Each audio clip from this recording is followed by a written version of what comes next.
Hello friends. आप लोगों ने लास्ट टाइम का लेक्चर देखा होगा और उसके अकॉर्डिंग आपने होमवर्क भी किया होगा। सी इट्स वेरी इंपॉर्टेंट कि आपको जो भी काम अलॉट किया जाए उसके अकॉर्डिंग अगर आप काम करेंगे तो ही आपको रिजल्ट जो है वो मिल सकता है। लास्ट का जो लेक्चर था उसमें हमने काफ़ी सारे न्यूमेरिकल्स का डिस्कशन किया था, एज वेल थोड़ा थ्योरी पोर्शन भी देखा था। फिर से यहाँ पे हम बता दें कि पोटेंशियल जो होता है उसका फॉर्मूला होता है के Q by R, but if we say that potential due to point charge तब हम ऐसा कहते हैं। उसके बाद आता है पोटेंशियल एनर्जी।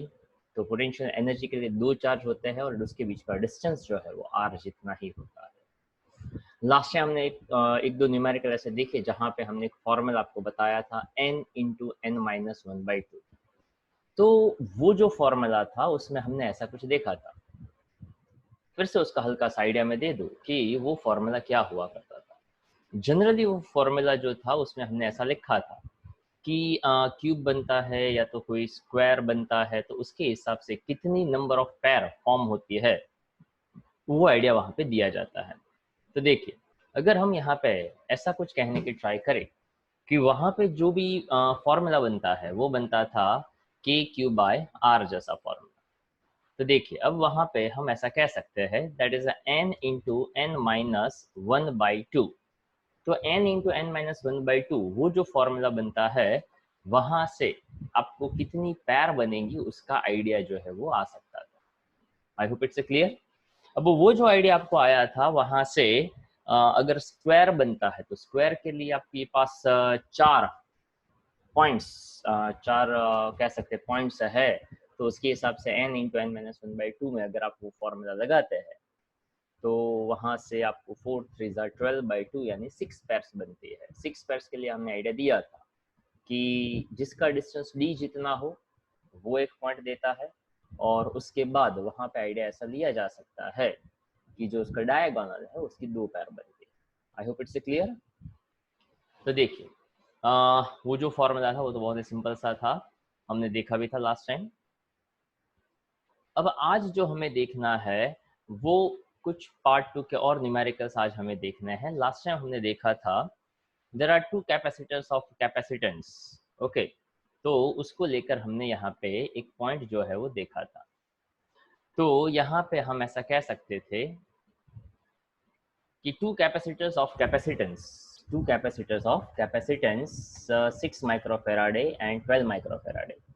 यानी ये वाला जो क्वेश्चन था वो मैंने होमवर्क में आपको कहा था कि आप ट्राई करिएगा।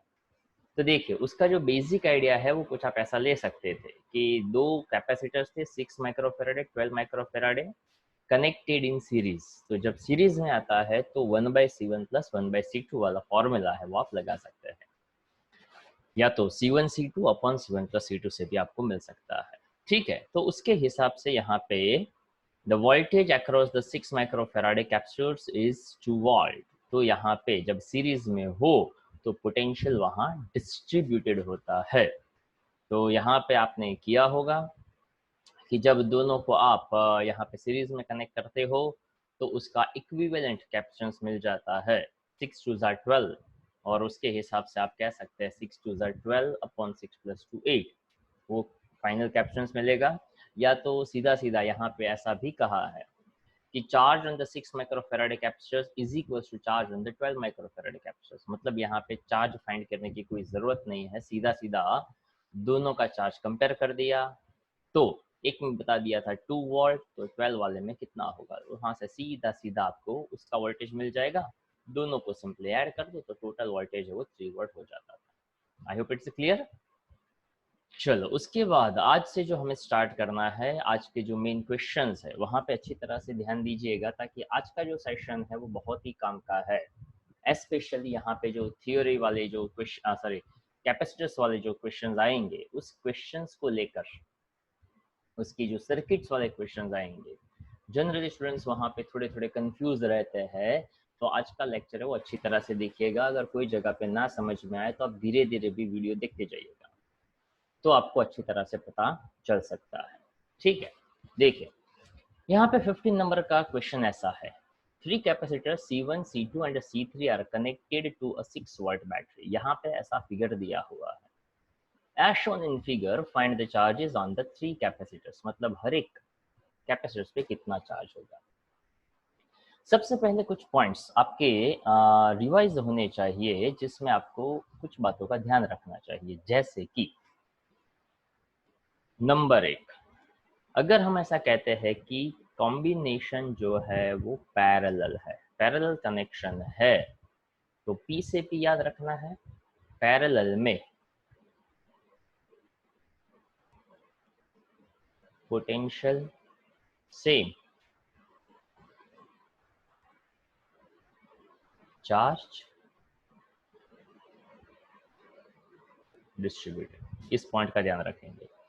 दूसरा आपको उसमें ध्यान ये रखना है कि जब भी हम कहते हैं ना पैरेलल कॉम्बिनेशन, तो पैरेलल जनरली ऐसे दिखाया जाता था कि एक हैंड है उसमें कैपेसिटर का एक पॉजिटिव और एक नेगेटिव एंड है, जितने भी कैपेसिटर्स है सबका पॉजिटिव एक साइड और सबका नेगेटिव एक साइड हो।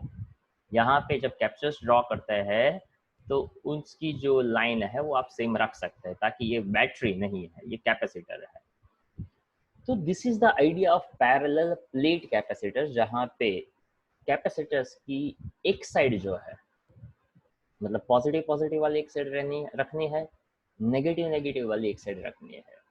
अब ये जो था आइडिया वो बेसिक आइडिया था। अब हम जब उसके कॉम्बिनेशन देखेंगे, फिगर देखेंगे, तब आपको ध्यान से देखते जाना है, तो ही अच्छी तरह से समझ में आ सकता है। इसके साथ साथ आपको ध्यान रखना चाहिए, वैसे अगर इतना याद रखा है ना तो बाकी का अपने आप याद रह सकता है। The reason is very clear.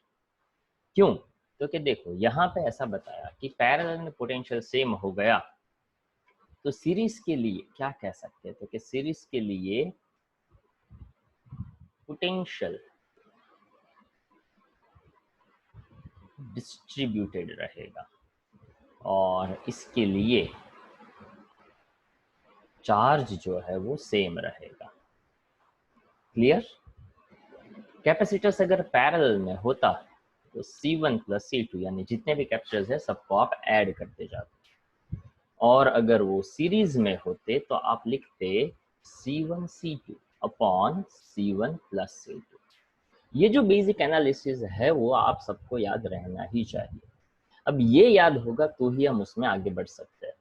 End of course last point about the figure, कि अगर हम सीरीज की बात करते हैं तो सीरीज में ऐसा होना चाहिए पॉजिटिव नेगेटिव पॉजिटिव नेगेटिव, मतलब कैपेसिटर का एक प्लेट पॉजिटिव दूसरा नेगेटिव, उसके साथ ये पॉजिटिव उसके साथ ये नेगेटिव, उसके बाद यहाँ पे कोई बैटरी का पॉजिटिव और यहाँ पे बैटरी का कोई नेगेटिव जो है वो आप ले सकते हैं।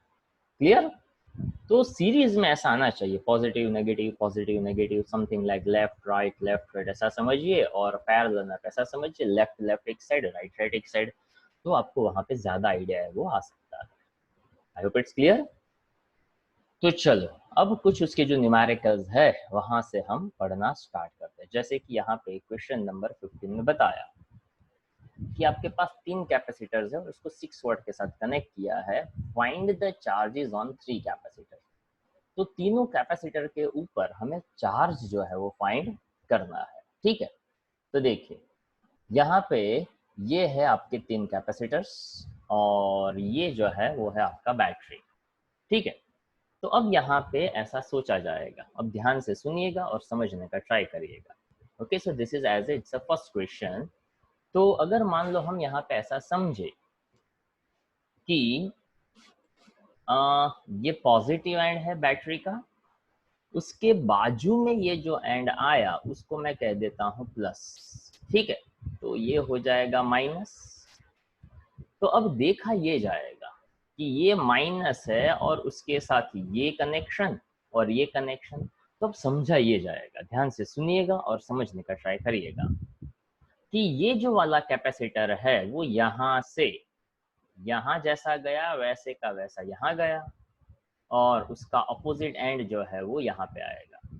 अब जैसे कि ये लाइन में जा रहा था तो इस नेगेटिव के साथ इस कैपेसिटर का पॉजिटिव, इस कैपेसिटर का पॉजिटिव, तो पॉजिटिव पॉजिटिव एक साथ, ये नेगेटिव ये भी नेगेटिव। तो देखो इस पॉइंट से दोनों के पॉजिटिव एक साथ कनेक्टेड हुए, इससे दोनों के नेगेटिव एक साथ कनेक्ट हुए, और ये नेगेटिव इस नेगेटिव के साथ कनेक्टेड हो गया।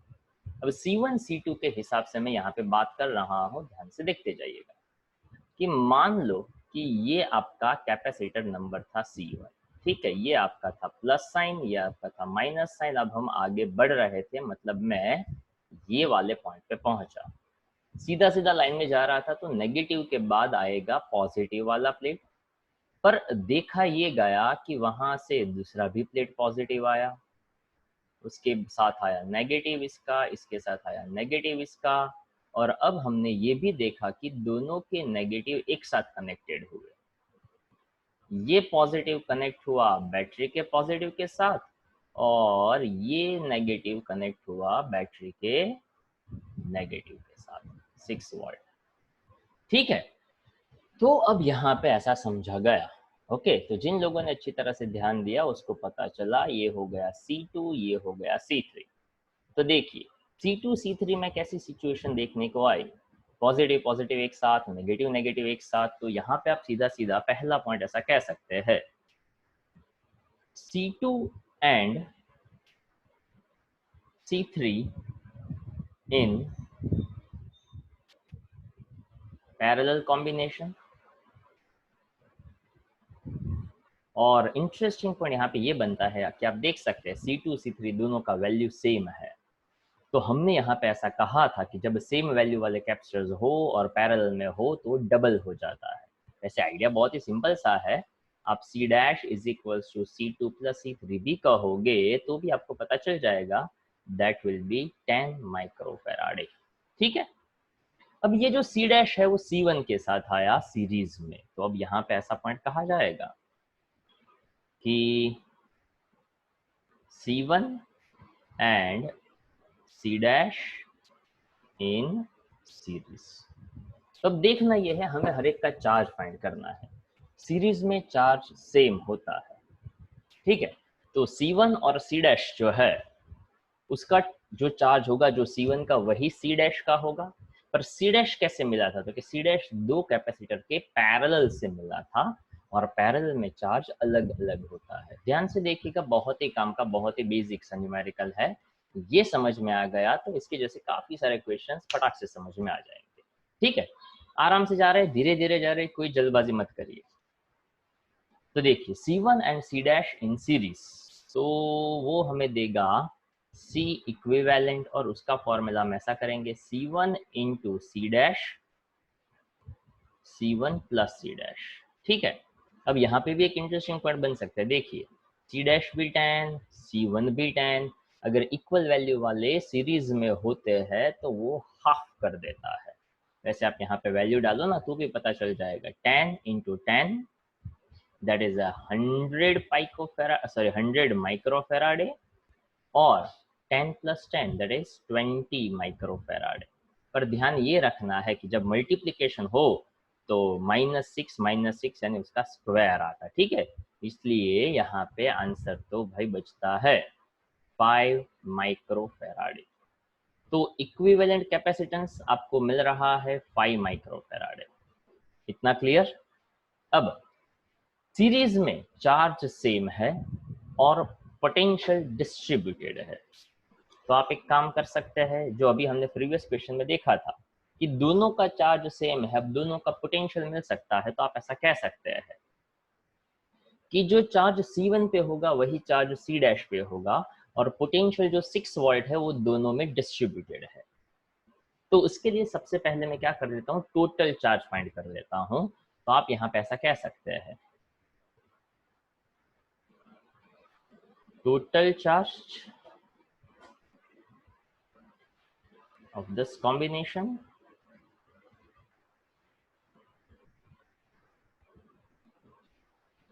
तो आपके पास फॉर्मूला है Q is equal to CV, बरोबर।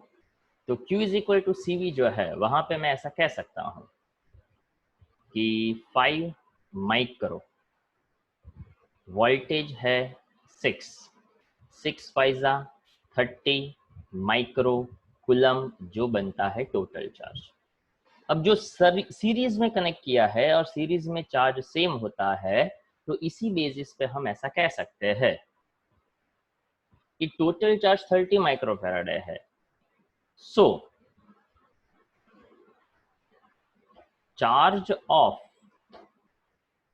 C1 and C dash that will be same। तो आपका पहला आंसर मिल गया, Q1 का वैल्यू रहेगा 30 माइक्रोकुलम। तो पहला आंसर मिल गया, पहले इस चार्ज का वैल्यू होगा 30 माइक्रोकुलम। और यहाँ पे हम ऐसा कहेंगे Q डैश जो है वो भी रहेगा 30 माइक्रोकुलम। Clear idea? अब Q डैश किस किस से बना था, मतलब C डैश किस किस से बना था, C2 और C3 से बना था। और C2 और C3 का पोटेंशियल सेम है और चार्ज वहां पे अलग अलग है।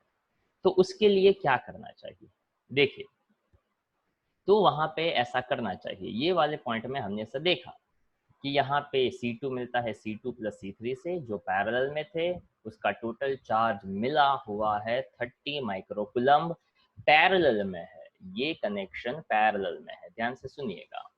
पैरेलल में पोटेंशियल सेम है, चार्ज अलग अलग है। तो उसी पॉइंट का मैं यूज यहाँ पे करना चाहूंगा। ओके, तो आप यहाँ पे ऐसा कहेंगे कि for C dash potential same रहेगा। तो आप C is equal to Q by V कहते हैं, तो V इज इक्वल टू क्या आ जाएगा, Q1 by C1, Q2 by C2 कह सकते हैं ऐसा, जब दोनों का चार्ज जो है वो कैसा है, अलग अलग है। अब दोनों का पोटेंशियल जो है वो पोटेंशियल भी डिस्ट्रीब्यूटेड है, ऐसा हमने कहा, तो उसका पोटेंशियल क्या होगा, तो उसके लिए मैं यहाँ पे ऐसा कह दूंगा V dash is equals to Q dash by C dash. तो Q डैश जो है वो है 30 माइक्रोकुलम और C डैश आपको मिला हुआ था 10 माइक्रोफेराडे। तो यहाँ पे आप लिख सकते हैं दैट इज ए 10 माइक्रोफेराडे। तो ये वैल्यू यहाँ पे आपका बन जाएगा 10 माइक्रो। तो यहाँ पे आपका आंसर आ जाता है 3 वोल्ट। ठीक है, तो V डैश यानी ये वाला वैल्यू जो सबका सेम है, बस आपका आंसर क्लियर।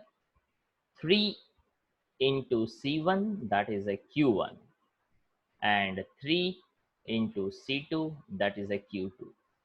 तो यहां से आपको मिल जाएगा Q1 is equal to C1 का वैल्यू था 5 माइक्रोफेराड, तो 5 थ्रीजा, ओके, 5 थ्रीजा 15 माइक्रोकुलम, और इसका भी रहेगा 15 माइक्रोकुलम।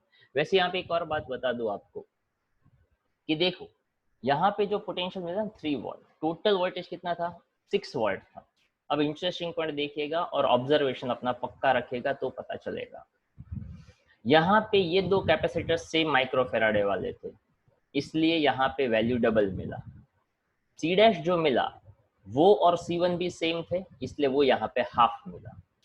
अब जब पोटेंशियल सीरीज में डिवाइड होता है तो सीरीज कॉम्बिनेशन किस किस का था, तो सीरीज कॉम्बिनेशन C1 और C डैश का था, और दोनों का कैपेसिटेंस सेम था 10-10 माइक्रोफेराडे।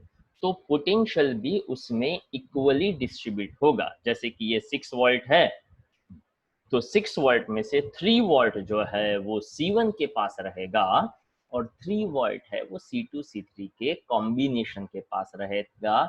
इसलिए यहाँ पे V डैश का वैल्यू प्लेस करके किया तो भी 3 वोल्ट ही आएगा, ताकि कैपेसिटेंस का वैल्यू सेम था, इसलिए पोटेंशियल भी इक्वली डिस्ट्रीब्यूट हुआ। अब वही चीज यहाँ पे फिर से आप देख सकते हैं कि Q डैश का चार्ज 30 माइक्रोकुलम था। Q डैश कौन था, तो कि C2 C3 थे। C2 C3 पैरेलल में थे, पैरेलल में चार्ज डिस्ट्रीब्यूट करना था, पर C2 और C3 का कैपेसिटेंस सेम था। पोटेंशियल पैरेलल की वजह से भी सेम रहेगा, तो चार्ज भी वहां पे कैसा डिस्ट्रीब्यूट होगा, वहां पे चार्ज भी इक्वली ही डिस्ट्रीब्यूट होगा। इसीलिए कैलकुलेशन से भी देख सकते हो, जो 30 माइक्रोफेराडे था तो यहाँ पे दोनों का वैल्यू कितना मिला, 15 माइक्रोकूलम, 15 माइक्रोकूलम भी आपको मिला। I hope it's clear. आप उसको चाहो तो फिर से रिवाइज करके अच्छी तरह से समझ सकते हैं। ये था P2 का 15 नंबर का क्वेश्चन, ठीक है। चलो अब उसके बाद यहाँ पे देखते हैं next question, that is 16 number.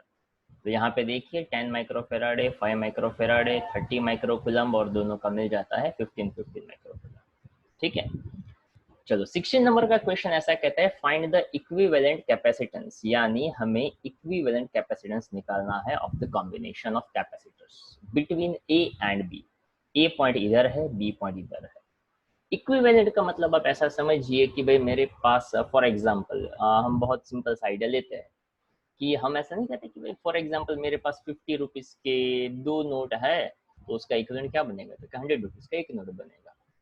अगर मेरे पास 50 रुपीज के 10 नोट्स है तो उसका इक्विवेलेंट क्या बनेगा, 500 का एक नोट बनेगा। एग्जैक्टली वहां पे आप सिंपल ऐड करते हैं ताकि वो करेंसी नोट्स की बात है। यहाँ पे कैपेसिटर्स में देखना पड़ता है कि कौन सीरीज में है, कौन पैरेलल में है। सीरीज का फॉर्मूला समझना है, पैरेलल का फॉर्मूला समझना है, और सीरीज का फॉर्मूला, पैरेलल का फॉर्मूला, दोनों ही फॉर्मूला यहाँ पे हमने लिखे हुए हैं कि पैरेलल हो तो दोनों कैपेसिटर्स को ऐड करो, सीरीज हो तो C1 C2 C1 plus C2 लो, पैरेलल में पोटेंशियल सेम, चार्ज अलग अलग, सीरीज में चार्ज सेम, पोटेंशियल अलग अलग। कंफ्यूजन ना हो इसलिए हमने P से P याद रखवाया हुआ है। क्लियर। चलो अब यहाँ पे देखते हैं ये 16 नंबर का क्वेश्चन जिसमें कॉम्बिनेशन है और सब की वैल्यू आपको दी गई है। तो अब यहाँ पे देखना बहुत ही सिंपल तरीके से, देखिए यहाँ पे ये हो गया आपका फिगर, ठीक है। अब ध्यान से सुनते जाइएगा, आपको जिसके बीच में इक्विवेलेंट चाहिए उसके लिए आप ऐसा समझिए कि उसका एक एंड जो है उसको आप पॉजिटिव मानिए और दूसरे वाले को आप नेगेटिव मानिए, और उसके बीच में बैटरी है ऐसा आप इमेजिन करिए। तो समझा ये जाएगा कि अगर मैं यहाँ पे इसको मैं कहता कि ये पॉजिटिव एंड है, ये नेगेटिव एंड है, उसी से ये दो बातें आगे बढ़ी, ये इधर भी गया, ये इधर भी गया।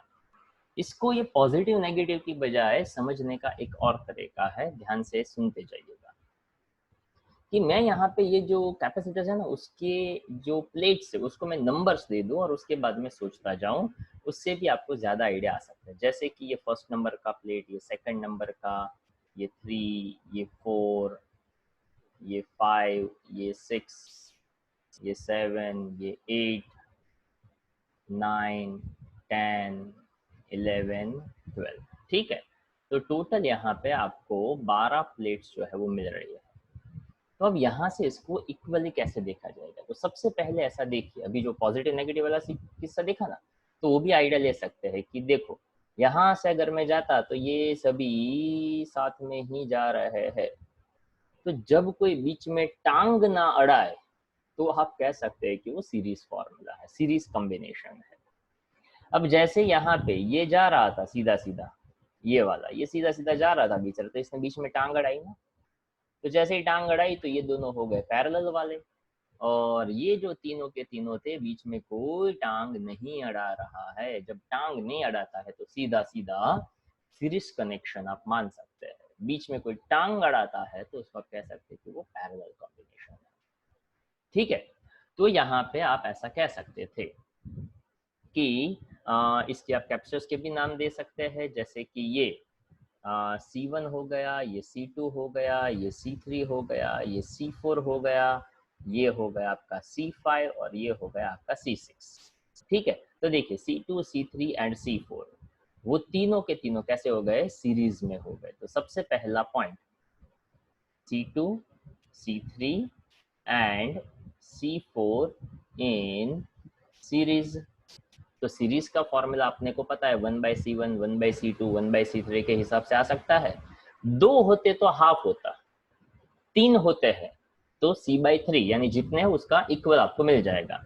वैसे वो ना पता हो तो आप कोई टेंशन मत लीजिए, आप उसको ऐसा कर दीजिए 1/C', 1/C2, 1/C3 और 1/C4, तो उसके हिसाब से मिल जाता है 1/60 माइक्रो फेराड है ऐसा आपको मान लेना है। माइक्रो का वैल्यू मैंने यहाँ पे नहीं कंसिडर किया, मतलब नहीं लिखा है। ओके, तो ये हो गया, सॉरी 2 क्या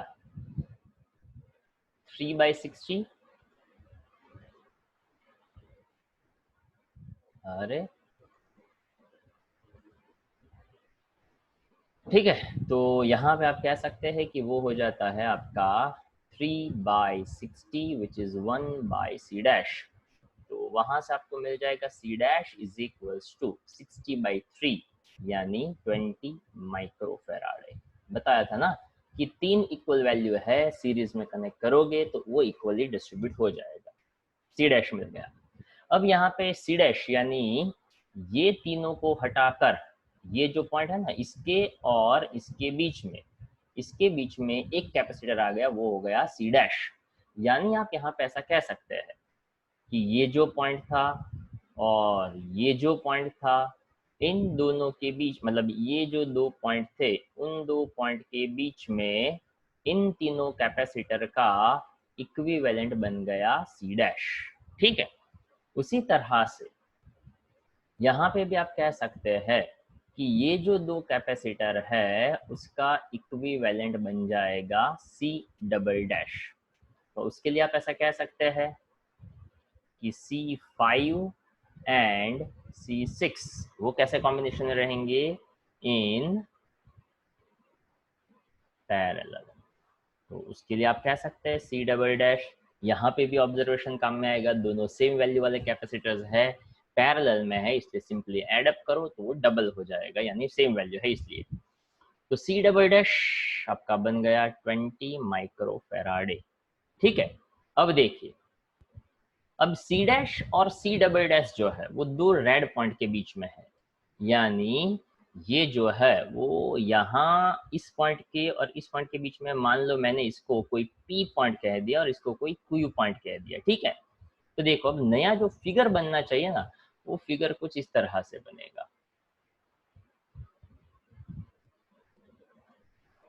कि देखिए, अगर उसके लिए हम एक फिगर बनाने का ट्राई करें कि भाई ए पॉइंट एज इट इज ले लो, उसके साथ यहाँ पे कैपेसिटर ले लो जो हो गया आपका C1 40 माइक्रोफेराडे वाला, उसके बाद हमने यहाँ पे एक P पॉइंट ले लिया, P पॉइंट के साथ C2 C3 C4 निकल गए और एक कैपेसिटर आया जिसका वैल्यू है C डैश। ठीक है, जिसका दूसरा एंड जो है वो कोई Q पॉइंट हमने बोला है और उसी के साथ यहाँ पे B पॉइंट भी कनेक्टेड, देख सकते हैं Q और B कनेक्टेड है। P और Q के बीच में C डबल डैश भी है, तो यहाँ पे ऐसा कहना है, यहाँ पे एक और कैपेसिटर आ जाएगा और वो यहाँ Q के साथ भी आ गया, जो हो गया आपका C डबल डैश। तो अब फिगर आप देखोगे तो पता चलेगा कि अगर फिर से मैं इसको ऐसा कहता ना, पॉजिटिव नेगेटिव, ये साथ सीधा सीधा जा रहा था, इसने बीच में टांग अड़ाई, इसलिए अब ये 2 हो गए पैरेलल में, अदरवाइज ये सीधा सीधा जा सकता था, जिसको आप सीरीज कह सकते थे। जब भी कैपेसिटर ऐसे लाइन में जा रहा हो, बीच में अगर टांग अड़ा रहा हो सा दिख रहा है, तो वो सीरीज में नहीं पैरेलल में कंसिडर करना पड़ेगा। ठीक है, समझिएगा आराम से तो ही पता चलेगा। तो यहाँ से वो नेगेटिव जा रहा था, ये सीधा सीधा जा रहा था, तो यहाँ से फिर से ये दोनों पॉजिटिव पॉजिटिव, ये हो गए नेगेटिव नेगेटिव, और ये आपका फाइनल वैल्यू भी हो गया नेगेटिव। मतलब ये बैटरी के कोई नेगेटिव एंड के साथ और ये बैटरी के कोई पॉजिटिव एंड के साथ, मतलब ये बैटरी का पॉजिटिव एंड समझो और ये बैटरी का कोई नेगेटिव एंड समझो। तो यहाँ पे ये पूरा का पूरा फिगर ऐसा बना। ठीक है, तो अब C डैश और C डबल डैश का इक्विवेलेंट निकालना पड़ेगा, पर इंटरेस्टिंग पॉइंट ये है कि C डैश और C डबल डैश दोनों ही सेम वैल्यू वाले हैं। सेम वैल्यू वाले पैरेलल में होते हैं तो डबल हो जाता है। ओरली भी कर सकते हैं, देखिए C dash C double dash 20 20, ठीक है, 20 20 का हो गया 40, अब इसका भी 40 इसका भी 40 40 40 इन सीरीज में इक्वल वैल्यू हो तो क्या हो जाता है, हाफ हो जाता है। क्लियर, तो देखो उसके हिसाब से भी आप सिंपल सा आइडिया यहाँ पे लगा सकते हैं। फिर से देख लीजिए आराम से सिंपल तरीके से, कौन कैसे कनेक्शन में आया, C2 C3 C4 सीरीज में आया ताकि बीच में किसी ने टांग नहीं अड़ाया, उसका इक्विवेलेंट मिल गया, जो था उसको 3 पार्ट में डिवाइड कर दिया ताकि 3 कैपेसिटर्स थे। उसके बाद ये दोनों पैरेलल में थे ताकि नेगेटिव दोनों की प्लेट्स कॉमनली साथ साथ कनेक्टेड है, ये साथ साथ ये भी साथ साथ इक्वल था, इसलिए डबल हो गया। अब डबल मतलब 20-20 वाले दोनों जो है यहाँ फिगर से हमने समझा कि वो दोनों पैरेलल में हो गए, तो वो हो जाता है 20 + 20 डबल यानी 40।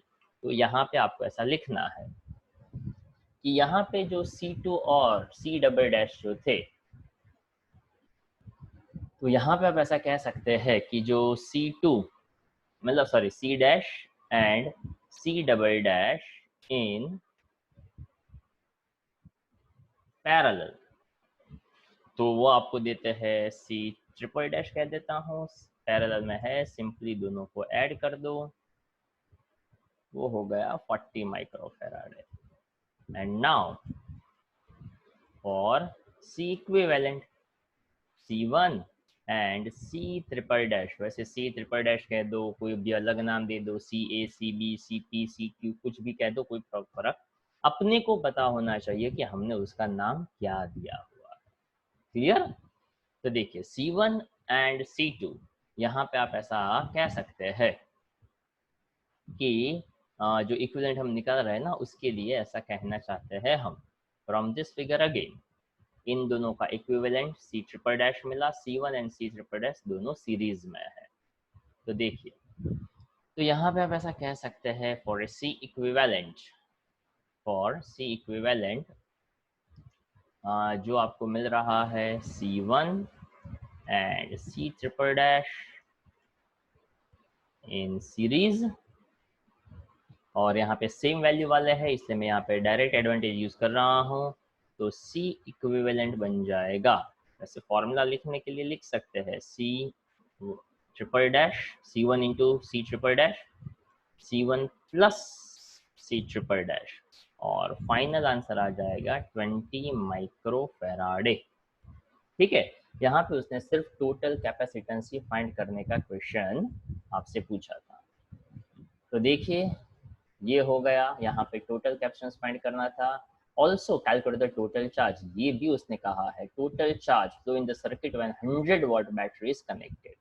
तो सबसे पहला पॉइंट देखिए, ये तीनों के तीनों सीरीज में आए, 1 2 3 20 मिला, उसका इक्विवेलेंट ऐसे बनाया, 10 10 और 20 तीनों को यहाँ पे आप पैरेलल ले सकते हैं, तो ये तीनों पैरेलल में हो गए, तो 40 माइक्रोफैराडे भी हो सकता है। और वैसे हमने कहा कि पहले दो पैरेलल में लेकर बाद में उसको सीरीज में ले लो, one in the same thing.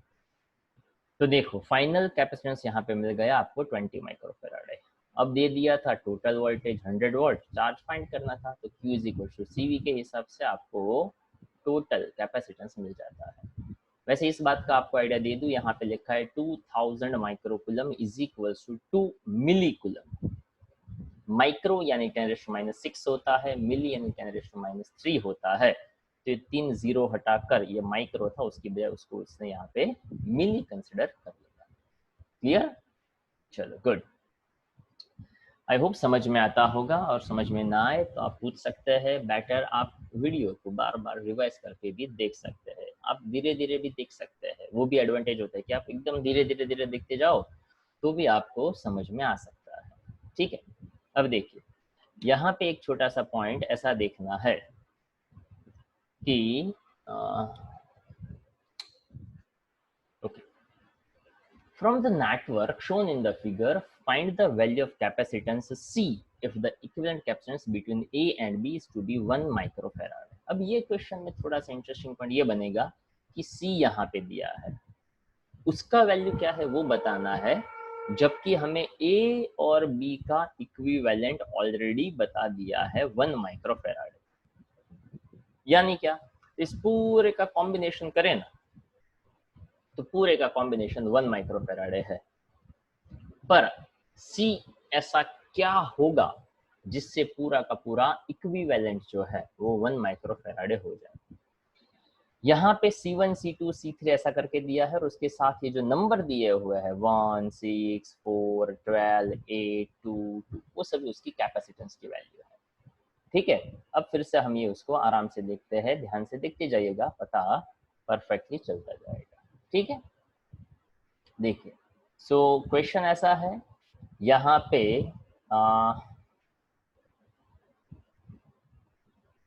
एक सेकेंड, हाँ देखते हैं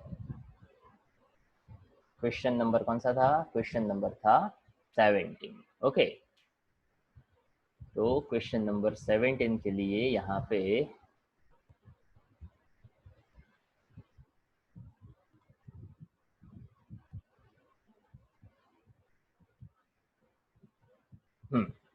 ये हो गया आपका क्वेश्चन नंबर 17।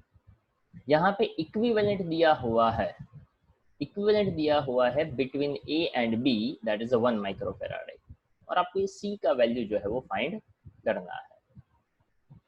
तो अब ये 1, 8, 6, 12, 4 all are consider as a values of capacitors. अब देखिएगा जो मैंने आइडिया दिया ना वो बीच में टांग अड़ाने वाला, उससे आपको ज्यादा हेल्प मिल सकता है। जैसे कि मैं सी से सीधा सीधा जा रहा था, ओके, तो सबसे पहले आपको इसको कैसे आइडेंटिफाई करना चाहिए। उसको आइडेंटिफाई करने का तरीका ये होता है कि आप है ना यहाँ पे उसके पॉइंट्स आइडेंटिफाई करते जाइए। जिससे पॉइंट्स आप आइडेंटिफाई कर लोगे आपको ज्यादा पता चलेगा। जैसे कि मुझे इक्विवेलेंट किसके बीच में चाहिए, तो कि मुझे इक्विवेलेंट यहाँ और इसके बीच में चाहिए, ठीक है। तो उससे पहले कौन कौन से पॉइंट आए, तो कि ये वाला पॉइंट आया और ये वाला मेन पॉइंट है, इसके बीच में सब कुछ है वो चल रहा है। तो उसके साथ साथ आपको कहाँ कहाँ, तो कि ये हो गया आपका एक पॉइंट और ये हो गया आपका एक पॉइंट। अब देखो ये जो दो पॉइंट है ना उसके साथ अपने को आइडिया जल्दी लगाना पड़ सकता है या तो जल्दी आइडिया आ सकता है। जैसे कि ये C5 और C4 के बीच में कोई टांग नहीं अड़ा रहा है, इसलिए ये दोनों सीरीज में है। उसके साथ ये पैरेलल में है। उसी तरह से ये जो दो पॉइंट है वहां पे भी आप देख सकते हो ये लाइन और ये वाली लाइन। तो यहाँ पे भी ऐसा कह सकते हो कि ये जो दो पॉइंट थे उसका एक एंड और वही एंड इसके साथ, इसके भी दोनों एंड कॉमन। तो जिसके साथ कोई कॉमन एंड कनेक्टेड हो उसको आप कह सकते हैं पैरेलल कॉम्बिनेशन। और बीच में अगर कोई टांग ना अड़ाता हो तो उसको आप कह सकते हो सीरीज कॉम्बिनेशन, ठीक है। तो इसको धीरे धीरे देखते जाइए, पता चलता जाएगा। पहले सिंपल सा आइडिया बता देता हूँ कौन कैसे कनेक्शन में है। तो आपको सबसे पहला आइडिया कौन देता है, तो कि C5 and C4 in series. यहाँ पे समझ रहे इसलिए मैं ज्यादा लिख रहा हूँ, बाकी एक बार समझ में उसके बाद आप उसको शॉर्ट में भी लिख सकते हैं। C4 and C5 in series, और वो जो सीरीज का इक्विवेलेंट आता है उसमें आप ऐसा कह सकते हैं विथ C6 इन पैरेलल, ठीक है। तो यहाँ पे आप ऐसा भी कह सकते हैं कि देखो इसको ए बी कहा, इसको मैं P Q R S T U ऐसा भी कह सकता हूँ। नाम देने के लिए समझना है अपने को, इसलिए। बाकी जब आप एग्जाम में लिखो तो इतना ज़्यादा मत करो, और जैसा नोट्स में दिया उसको आप अच्छी तरह से रेफर करो, तो भी आपको अच्छा तरह से आराम से पता चल ही जाएगा। तो C4 and C5 and C4 in series, तो उसके लिए आप ऐसा कह सकते हैं। तो सीरीज के लिए फॉर्मूला क्या बनेगा, तो आप कह सकते हैं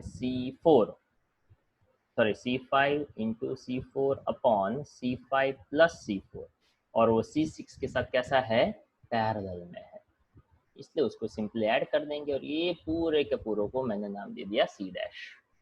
आई hope you understand my point. तो देखिए 12 और 6 दोनों को पैरेलल में ले लिया, सीरीज में ले लिया, तो 12 सिक्सा 12 प्लस 6 प्लस 6 का वैल्यू है 4, तो ये हो गया आपका C डैश का वैल्यू, ठीक है। तो आप यहाँ पे ऐसा कह सकते हैं C डैश का वैल्यू 12 सिक्सा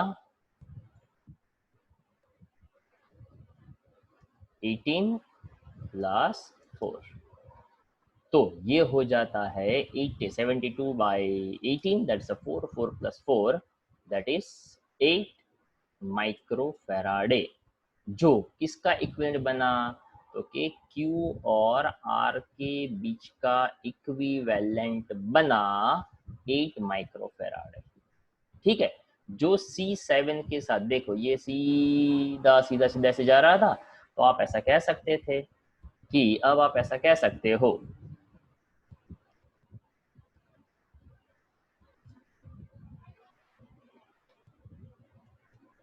बिटवीन पॉइंट्स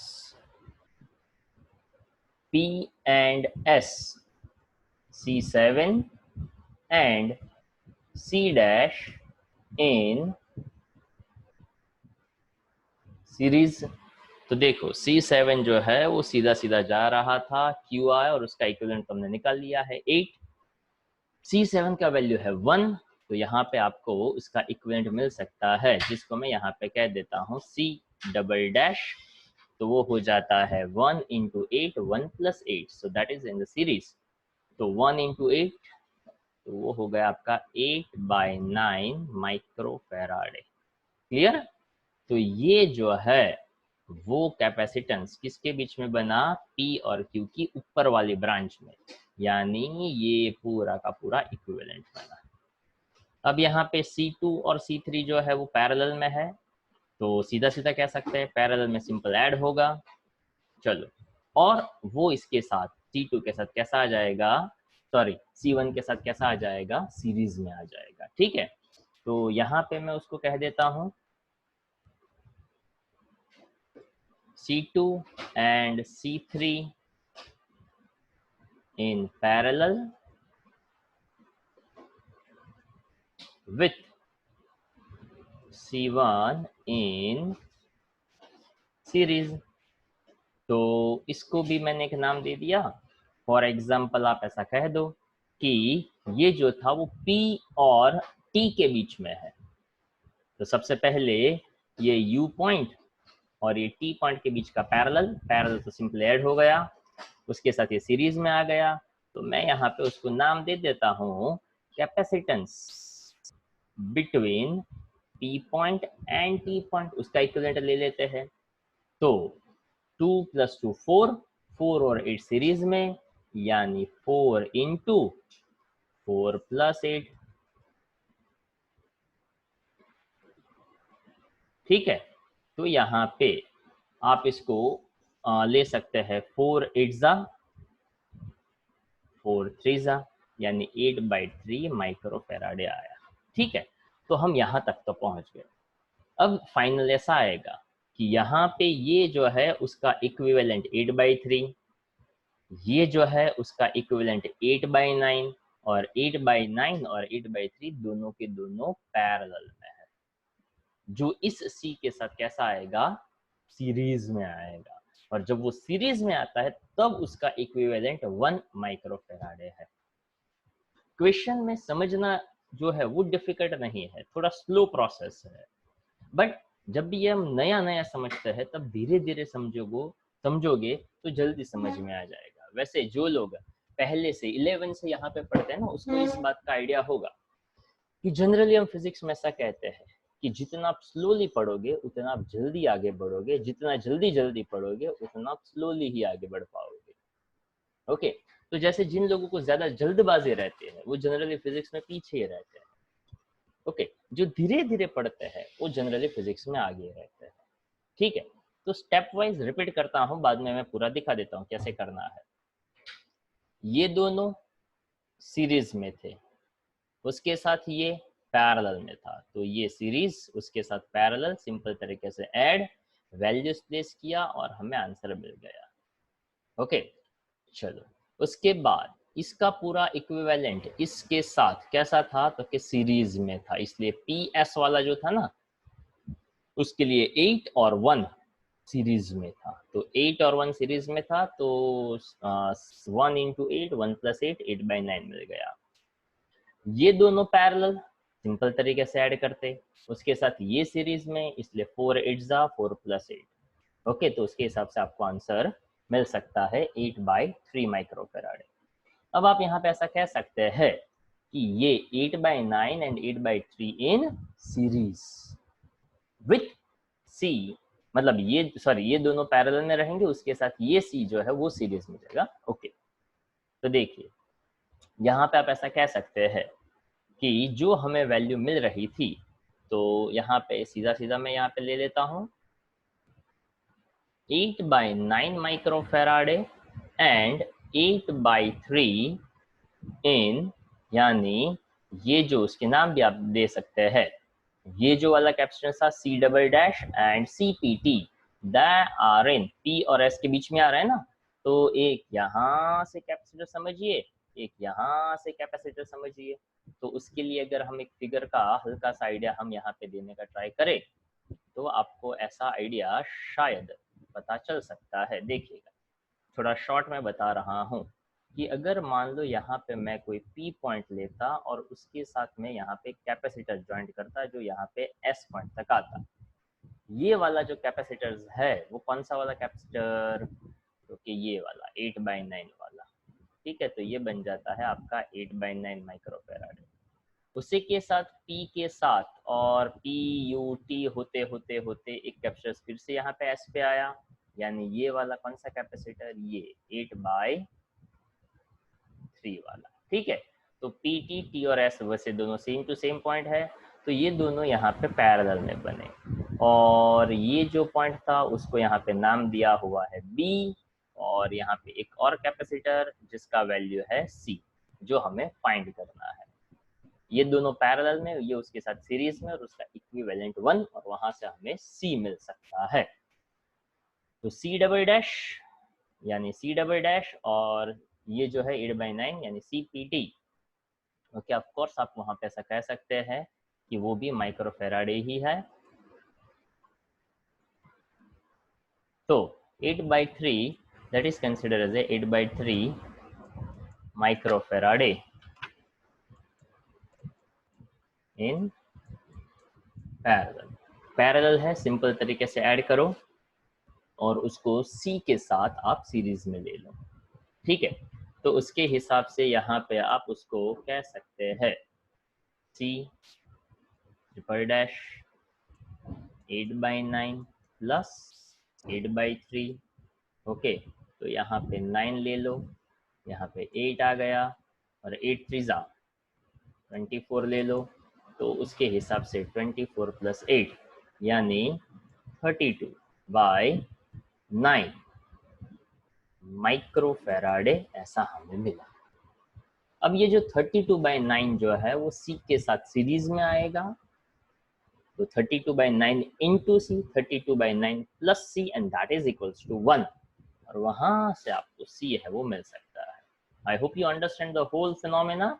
देखो यहाँ पे धीरे धीरे दिखते जाइए, पता चलता जाएगा, ठीक है। वैसे देखो यहाँ पे C 9 10 ऐसा भी कहा हुआ है। तो फर्स्ट पॉइंट इज दैट यहाँ पे ये दोनों जो थे ये C2 एंड C3 यहाँ से स्टार्ट भी कर सकते हैं। C2 C3 2 + 2 4 था, वो 4 इस 8 के साथ 4 जो है वो इस 8 के साथ है, वो सीरीज में रहेगा। C4 and C5 form the series combination. C4 and C5 किधर गया C4, yes C4 and C5, okay. तो उसके हिसाब से ये आ गया 1/12 1/6 1/4, उसके आ गया 4, ओके।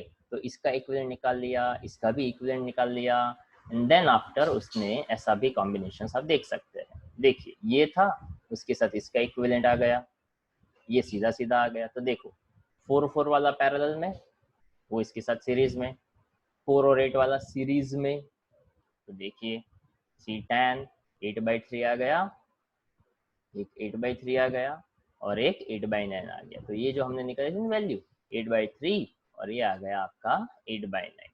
8/3 एंड 8/9 इन पैरेलल जो देता है 32/9। अब 32/9 जो है वो C के साथ सीरीज में आया, तो 1/1 1/C प्लस 9/32। अब इसको सॉल्व करो तो C का वैल्यू 32/23 है वो मिल सकता है, okay. Let me clear one thing, यहाँ पे वो C1 इंटू C2 अपन C1 + C2 थोड़ा सा कॉम्प्लिकेटेड जाता, यहाँ से ये आंसर कैसे आता है वैसे बताने की जरूरत नहीं है, पर शायद किसी किसी के चेहरे से बिना देखे ही मैं आइडिया लगा सकता हूँ कि काफी लोगों को ऐसा प्रॉब्लम हो सकता है कि अरे बाप रे यहाँ से ये कैसे आएगा, ओके। तो वहां से एक सिंपल सा आइडिया आप लगा सकते हैं कि 1/C को सब्जेक्ट ऑफ इक्वेशन बना दो, तो 1 - 9/32 हो जाएगा, जिसका वैल्यू 32 माइनस 9/32 करो, बस खत्म हो गया। Then after take the reciprocal, तो रेसिप्रोकल से आपको देखो आंसर मिल जाएगा 32/23।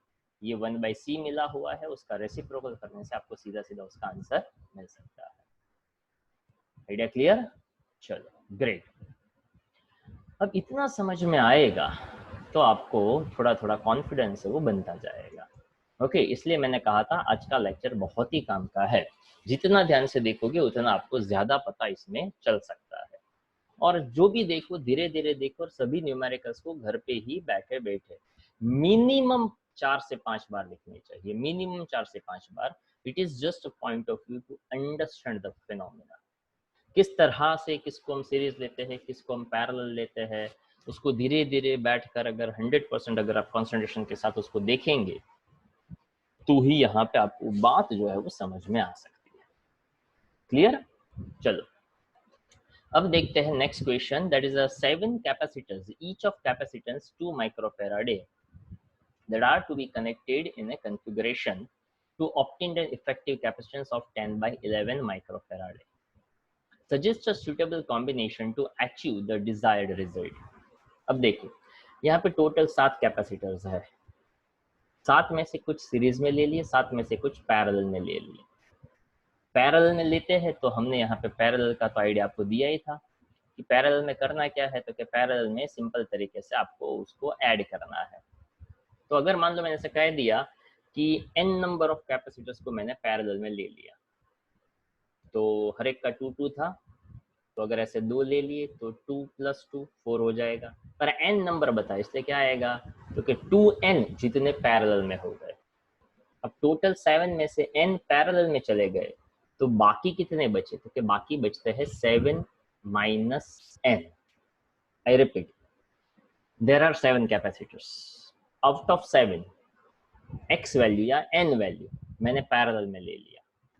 पैरेलल में सिंपल तरीके से ऐड करते जाते हैं, हर एक का वैल्यू 2 माइक्रोफैराड है, तो 2 + 2 + 2 + 2 अप टू n ऐसा कर सकते हैं आप, तो 2n that is in a parallel. Capacitors बचे कितने, तो कि 7 - n बचे। 7 - n अब किस में आएंगे, सीरीज में आएंगे।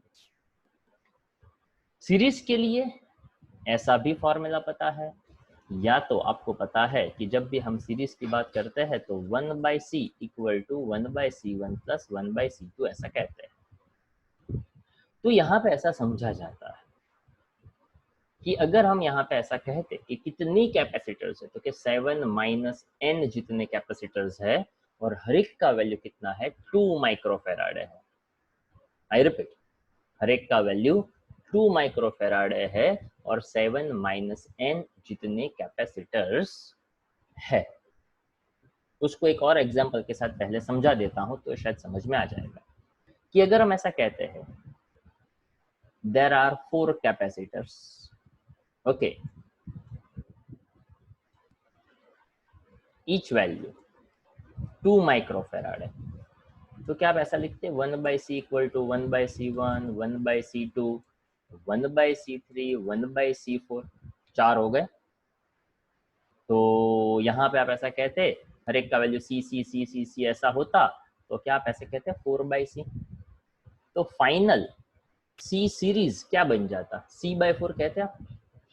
तो क्या मैं ऐसा कह सकता हूँ CS = c/4।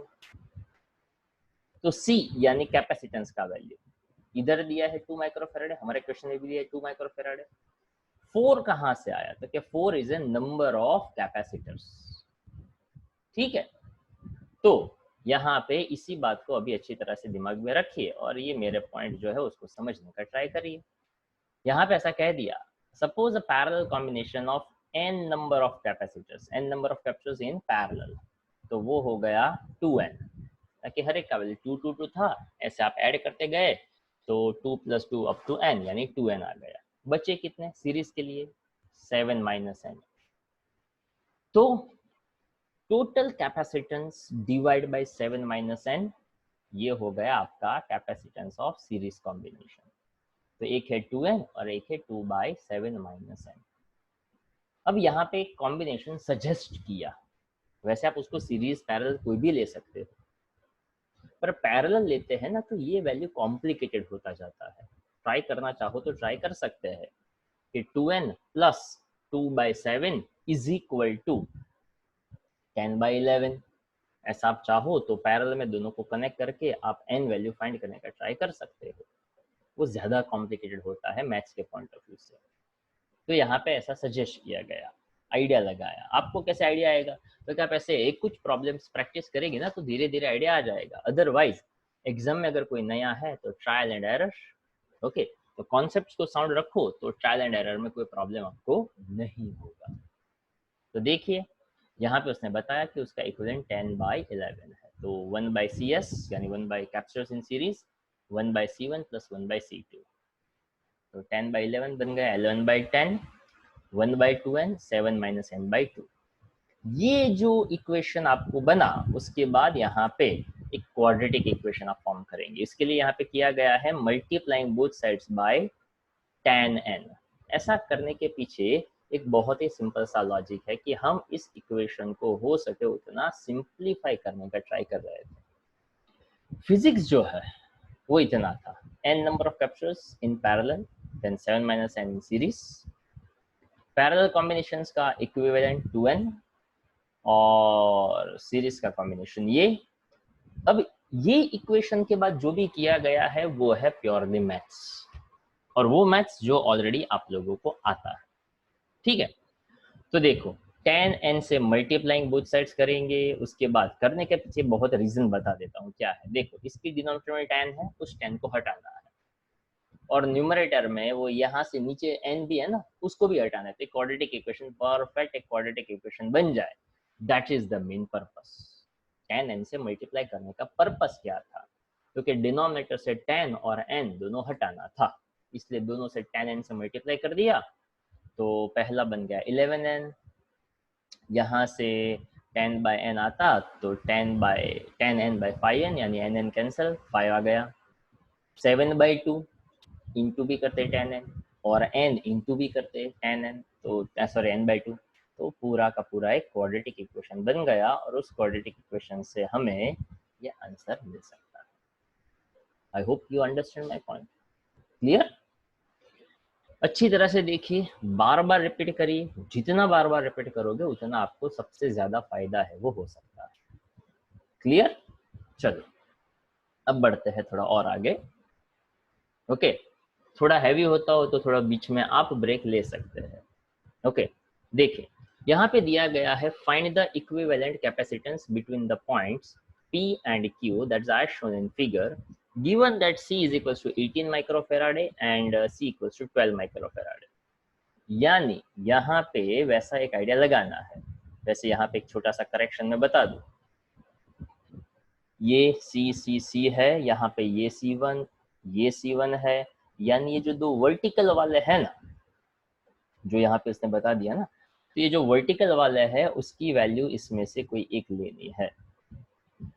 यहाँ पे बता देता हूँ, सबसे पहले मैं F और B के बीच में ये जो दो उसने लिए थे उसका 18 है, तो ये C समझिए, और ये जो C है उसको C की बजाय आप C1 समझिएगा, so that's better for you. ठीक है, तो वहाँ पे आप उसको समझिएगा C1, तो C1 is equals to 12 microfarad. ठीक है, चलो नोट्स में भी आप करेक्शन देख लीजिएगा, यहाँ पे C1 जो है वो 12 माइक्रोफैराड लेना है। अब ये टाइप के क्वेश्चंस के लिए क्या करना चाहिए, ध्यान से देखिएगा। तो इस टाइप के क्वेश्चंस के लिए आपको ऐसा देखना पड़ेगा।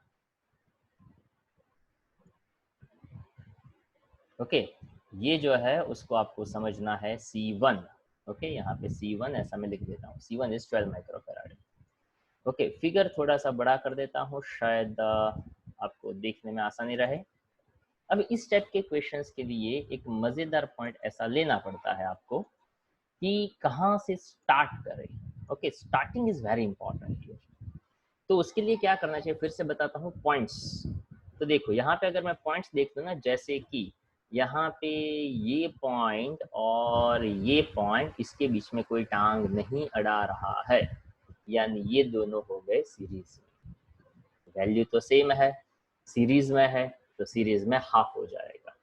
तो 18 18 उसका हाफ हो जाता है 9, यानी इन दोनों का कॉम्बिनेशन है वो बन जाता है 9 माइक्रोफेराडे। ओके, तो इसका कैपेसिटेंस जो है वो बन गया 9 माइक्रोफेराडे। ठीक है, so this value is equivalent to 9 microfarad. जो इसके साथ कैसे कॉम्बिनेशन में आएगा, पैरेलल। तो पैरेलल में आप सिंपली उसको ऐड करेंगे, तो C1 जो है वो है 12, उसके साथ ये 18 18 का आधा 9, उसके साथ उसको क्या करेंगे, ऐड करेंगे। तो उसके साथ जैसे ऐड करेंगे तो 12 प्लस 9, सो दैट इज 21। वो 21 इस C के साथ फिर से कैसा आ जाएगा, सीरीज में आ जाएगा। अब इसको जो समझा रहा हूँ उसको फिर से ध्यान से देखिएगा। इस टाइप के क्वेश्चन में क्या करना पड़ता है, you have to start from the end. आप जितना एंड से स्टार्ट करेंगे उतना जल्दी समझ में आएगा। देखिए यहाँ पे ऐसा समझा जाता है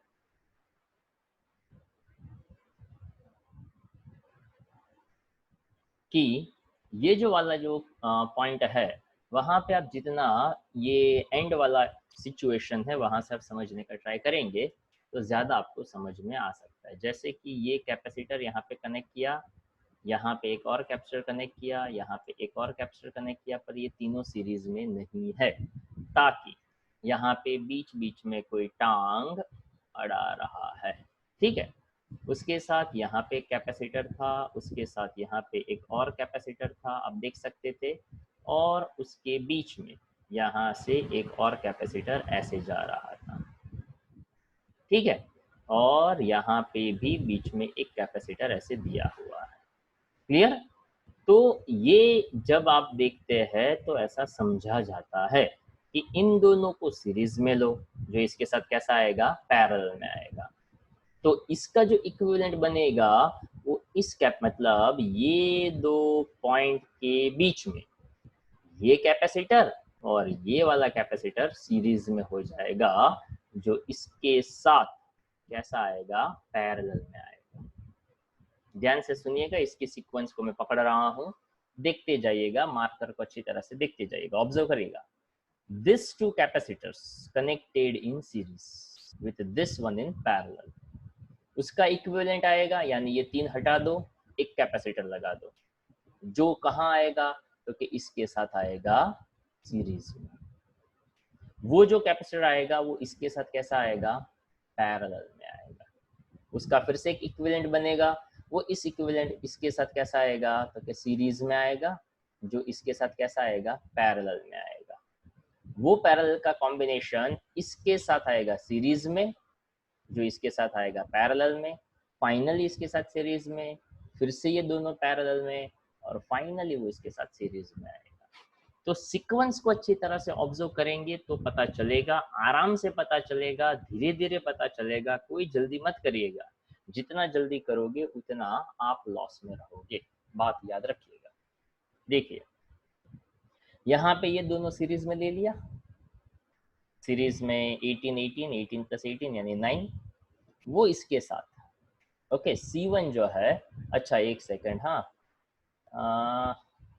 अच्छा ये भी यहाँ पे C1 ही है। ओके, क्वेश्चन में मुझे लग रहा है कि थोड़ी गड़बड़ है, ताकि F और B के बीच में देखा जाए तो ये दोनों सीरीज में, सॉरी सॉरी सॉरी, ये भी C था ना, हाँ सॉरी माय मिस्टेक, तो ये भी C था, तो वो भी उसके साथ रहेगा पैरेलल में। ठीक है, तो देखो ये दोनों का वैल्यू आ गया, 18 18 का आधा 9 9, और इस 18 के साथ, ओके, तो जो मैंने यहाँ पे कंसिडर किया था ना उसको समझिएगा अच्छी तरह से। हाँ, ये 9 आ गया, और ये यहाँ पे C1 नहीं है, ये C1 तो सॉरी इसका था, यहाँ पे ये फिगर जो है ना ये रहा C। ओके, तो प्लीज कंसिडर इट क्लियरली, ये दो C 9 9 इस 18 के साथ पैरेलल में, वो इस C के साथ सीरीज में। ओके, तो एक एक एक स्टेप देखिए, पता चलेगा, 110% चलेगा।